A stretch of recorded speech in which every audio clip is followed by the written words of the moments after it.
অসমৰ জাতীয় নেতৃত্ব, জাতীয় জনগোষ্ঠীয় দল সংগঠন, অসমৰ সামাজিক অনুষ্ঠান প্ৰতিষ্ঠান, বিৰোধী ৰাজনৈতিক দল আৰু অসমৰ বিবেকবান ৰাইজ, আপোনালোকৰ প্ৰতি আমাৰ এটা বিনম্ৰ আহ্বান।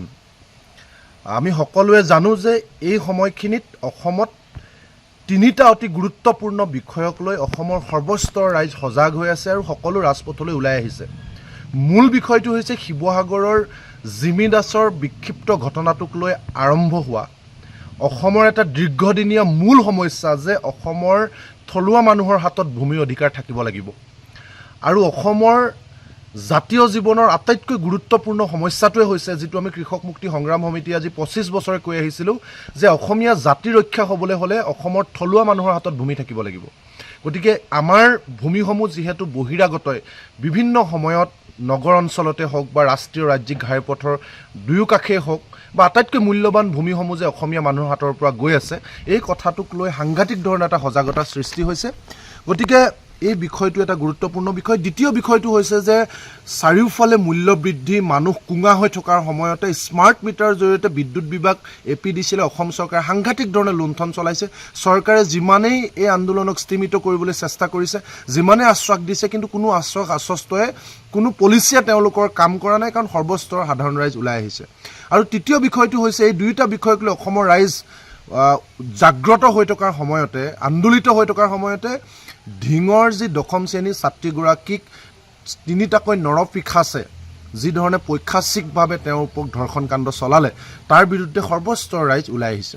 তিনিওটা গুৰুত্বপূৰ্ণ বিষয়। প্ৰথম বিষয়টো হৈছে ভূমি অধিকাৰ, দ্বিতীয়টো হৈছে স্মাৰ্ট মিটাৰৰ জৰিয়তে লুণ্ঠন আৰু তৃতীয়টো হৈছে অসমৰ নাৰী সমাজৰ নিৰাপত্তা বা সুৰক্ষা। এই তিনিওটা অতি গুৰুত্বপূৰ্ণ বিষয়। তিনিওটা বিষয়ক লৈ ইতিমধ্যে অসম আন্দোলিত হৈ আছে, সকলো শ্ৰেণীৰ ৰাইজ ওলাই আহিছে।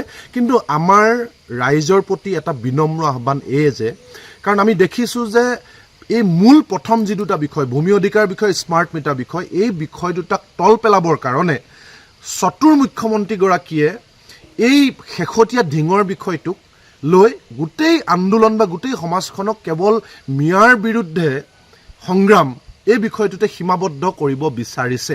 আমি তাৰ প্ৰমাণ পাইছোঁ, কাৰণ যিদিনাখন ধিঙৰ ঘটনা সংঘটিত হৈছে, লগালগ মুখ্যমন্ত্ৰী বা আন বিধায়ক মানৱ কলিতা, দিগন্ত ডেকা, বিশ্বজিৎ ফুকন, দিগন্ত কলিতা, বিশ্বজিৎ ফুকন সকলো ওলাই আহিছে, মিডিয়াৰ সন্মুখলৈ ওলাই আহি কৈছে যে এয়া মানে কংগ্ৰেছৰ ভাই ককাই কৰিছে বুলি কৈছে কোনোবাই ধৰ্ষণ, বা কোনোবাই কৈছে যে এয়া মানে কেৱল মিয়াৰ দ্বাৰা সংঘটিত হোৱা আক্ৰমণ, এনেকুৱা ধৰণে সাম্প্ৰদায়িকভাৱে গোটেই বিষয়টো গৈছে। আমি এই কথাটো কওঁ যে হয়, ধৰ্ষণ সাংঘাতিক ধৰণে বাঢ়িছে, তাৰ সমানে সমানে চৰকাৰ জগৰীয়া, কাৰণ ইমানখিনি এনকাউণ্টাৰ কৰাৰ পাছতো কোনো কাৰণত এনেকুৱা ঘটনা ৰোধ কৰিব নোৱাৰাটো এইটোৱেই প্ৰমাণ কৰিছে যে এনকাউণ্টাৰে একমাত্ৰ চলিউশ্যন নহয়।